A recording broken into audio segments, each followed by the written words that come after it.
नेता कुठल्याही पक्षाचा असो, सत्ताधारी असो किंवा विरोधक असो, त्याला प्रश्न विचारणं हे माध्यमांचं काम. मात्र याच कामाचा जेव्हा नेत्यांना राग येतो आणि सगळं ताळतंत्र सुटतं तेव्हा काय होतं हे आज महाराष्ट्रानं बघितलं. ठाकरेंच्या शिवसेनेतून शिंदेंच्या शिवसेनेत गेलेले खासदार संजय दिना पाटील यांना पत्रकार प्रश्न विचारत होते. यापैकी एका प्रश्नावर संजय पाटील भडकले आणि त्यांनी थेट पत्रकारांना शिव्या द्यायला सुरुवात केली. शिव्या देऊनही त्यांचा राग शांत झाला नाही. मग त्यांनी थेट पत्रकारांना मारण्याची धमकी दिली. त्यानंतर महाराष्ट्रामध्ये संतापाचा जोरदार भडका उडाला. नेमकं काय घडलं याचा आढावा घेऊया या स्पेशल रिपोर्टमध्ये. बस ना गाडीत चल, बोलता बोलता जेवढं बोलायचं तेवढं बोलू. चला बंद कर, नाहीतर भाई मी विसरून जाईल मी खासदार आहे. तुम्ही काय इज्जत करतो, इज्जत करा. सांगतोय बरं, तुम्ही उगाच माझ्या कोड घालताच आहे. लिखे रेकॉर्ड कर. हे आहेत ठाकरेंच्या शिवसेनेतून शिंदेंच्या शिवसेनेत नुकताच प्रवेश केलेले खासदार संजय दिना पाटील. त्यांच्यावर होणाऱ्या आरोपांबाबत जेव्हा पत्रकारांनी त्यांना प्रश्न विचारले तेव्हा त्यांच्या तोंडून अशी शिव्यांची गटारगंगा व्हायला सुरुवात झाली. इज्जत देतो भाई, घे ना यार, कशाला. ठीक आहे, जरा माझं हे बघू नका, तुम्ही अति करताय. हे भाई बस ना, बंद कर ना आता.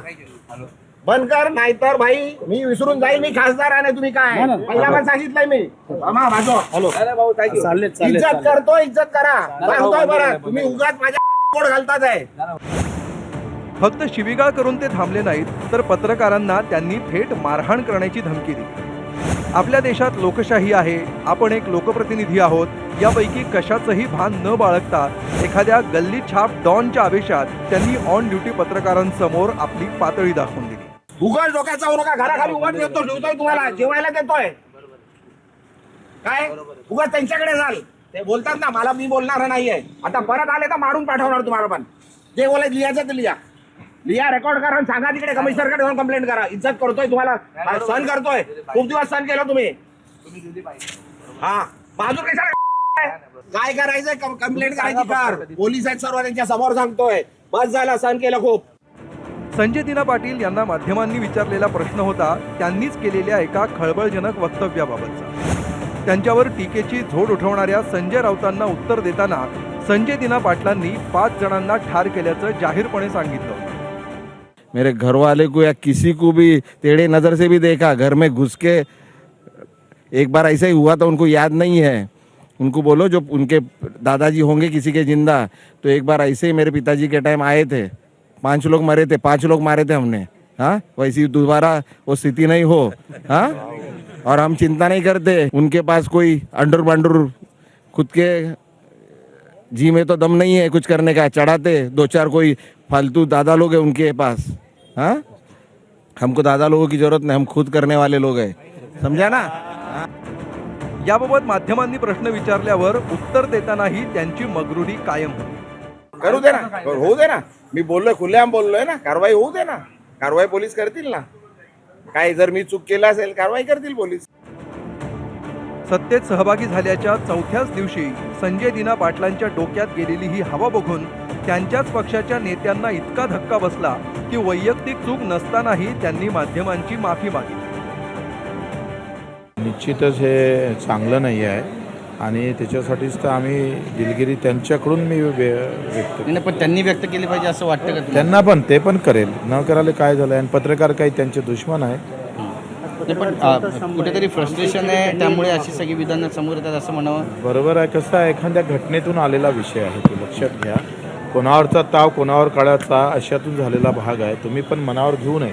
दिना पाटील यांनाही आम्ही आमच्या पद्धतीने आम्ही बोलू त्यांना.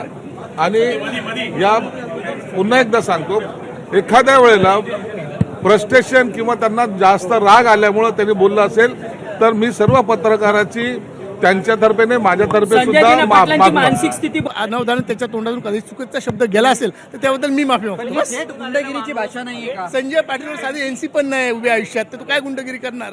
उगाच त्याला बदनाम नका करू. अनवधान त्याच्या तोंडातून कधी चुकीचा शब्द गेला असेल तर त्याबद्दल मी माफी मागतो. गुंडगिरीची भाषा नाहीये का? संजय पाटीलवर साधी एनसी पण नाही उभ्या आयुष्यात, तर तू काय गुंडगिरी करणार? उगाच त्याला बदनाम नका करू. त्यानंतर सर्वांच्या नजरा होत्या उपमुख्यमंत्री आणि शिवसेनेचे मुख्य नेते एकनाथ शिंदेंकडे.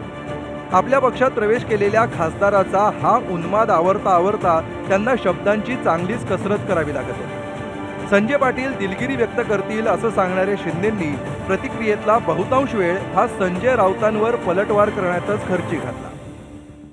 किती वेळापासून काय काय बोलतायत तेही आपण पाहिलेलं आहे. याचा राग संजय पाटील यांच्या मनामध्ये आहे.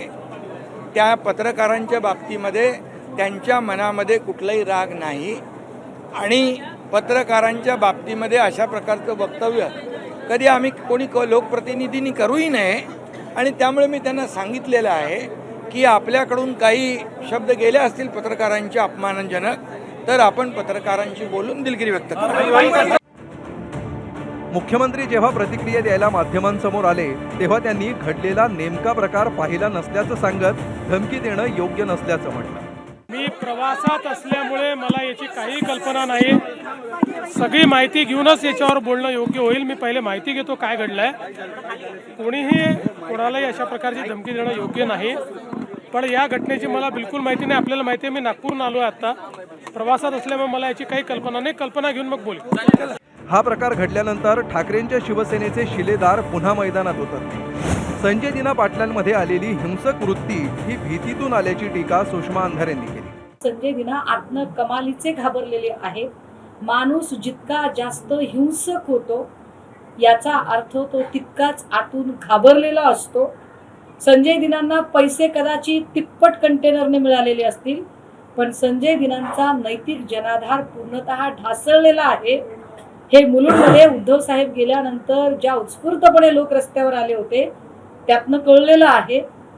पण असे घाबरलेले संजय दिना मानसिक संतुलन ढासळल्यासारखे करत असतील तर त्यांच्या उपचाराची जबाबदारी सरकारने घ्यावी ना. तर 5 जणांना ठार केल्याच्या संजय पाटील यांच्या दाव्यावर तुटून पडत संजय राऊतांनी गृह खात्याला काही सवाल केले. आता हे 5 लोक ठार केले असतील तर ते कोणत्या प्रकरणात त्यांनी ठार केले आहेत, कधी ठार केले आहेत, ते कोण होते, त्यांच्या बॉड्या मिळाल्यात का नाही, रिकवर झाल्यात का नाही त्यावेळेला, हे असं म्हणतायत. तर त्याची चौकशी अत्यंत गांभीर्यानं गृह खात्यानं आणि मुंबई पोलीस आयुक्तांनी केलं पाहिजे. पत्रकारांना धमकी देण्याच्या प्रकाराचे पडसाद अधिवेशनातही उमटले. माझा या ठिकाणी मुद्दा असा आहे तो व्यक्ती म्हणून नाही, या ठिकाणी आता पत्रकारही सुद्धा अडचणीत आलेले आहेत. त्यांनी माहिती मांडायला गेलेत तर त्या पत्रकारांना तुम्ही माहिती का दिली, त्या पद्धतीचं का दाखवलं, त्याच्यावरही या महाराष्ट्रामध्ये पत्रकारावर आता हमला व्हायला निघाला असेल तर अध्यक्ष महाराज काय चाललं या महाराष्ट्रात. तर पत्रकारांना धमकी देणाऱ्या खासदारांमध्ये इतकी मगरुरी कुठून येते हे सांगत भास्कर जाधवांनी संजय पाटलांच्या निर्ढावलेपणाची अशी चिरफाड केली. पत्रकारांना खुलेआमपणे मी मारेन, मी बोलतोय ते रेकॉर्ड करून ठेवा, तुम्हाला वाटलं तर मुंबईच्या कमिशनरला ते पाठवा, हे सांगण्यापर्यंत धाडस कधी जातं. तर आपण सत्ताधीश आहोत, आपण सत्ताधारी आहोत, आपण कोणालाही काही केलं तरी आपलं कोणी काही वाकडं करू शकत नाही अशी सरकारबद्दलची ज्या वेळेला भावना होते त्याच वेळेला इथपर्यंत मजल जाते. तर शरद पवारांच्या राष्ट्रवादीच्या नेत्यांनीही संजय दिना पाटलांच्या भाषेचा समाचार घेतला. कधी पत्रकारांशी बोलताना त्यांना अदब राखून त्यांचा समजूत घालणं आवश्यक आहे. एखादा पत्रकार अतिरेक करत असेल कोणत्याही प्रकारचा तर त्यालाही थोडंसं त्या प्रकारे योग्य अशा गोड शब्दात समजूत घालणं योग्य आहे.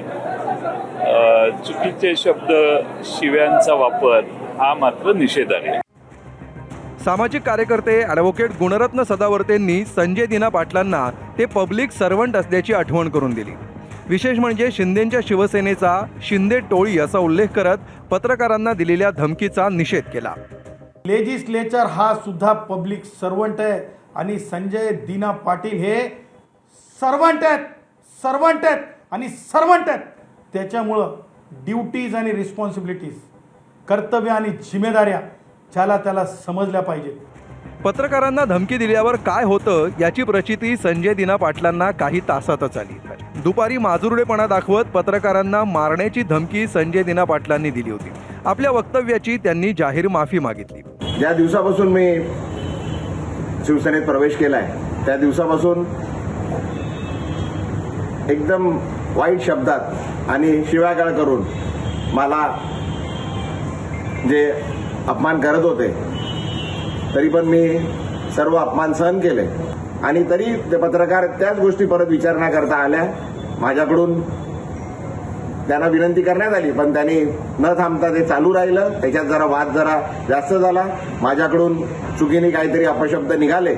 मी त्याकरता पुन्हा एकदा त्या पत्रकारांची आणि पूर्ण पत्रकार समूहाची मनापासून दिलगिरी व्यक्त करतो. कितीही धमक्या आल्या आणि कितीही टीका झाली तरी प्रश्न विचारण्याचं काम माध्यमं करतच राहणार. प्रश्न विचारणं हे माध्यमांचं काम आहे. शिव्या दिल्या किंवा धमकी दिली तरी आपलं काम पत्रकार करतच राहणार. पत्रकारांच्या प्रश्नांचा राग येणाऱ्यांनी पत्रकारांना दोष देण्यापेक्षा आपल्या रागाची मूळ कारणं शोधणं आवश्यक आहे. आणि ही कारणं शोधण्यासाठी पत्रकारांवर डोळे वटारण्यापेक्षा खऱ्या प्रश्नांकडे डोळे उघडून पाहणं आवश्यक आहे. प्रश्न विचारण्याचा अधिकार बजावत आणि प्रत्येक घटनेवर नजर ठेवत अशा विकृतींना हेच सांगायला हवं, उघडा डोळे बघा नीट.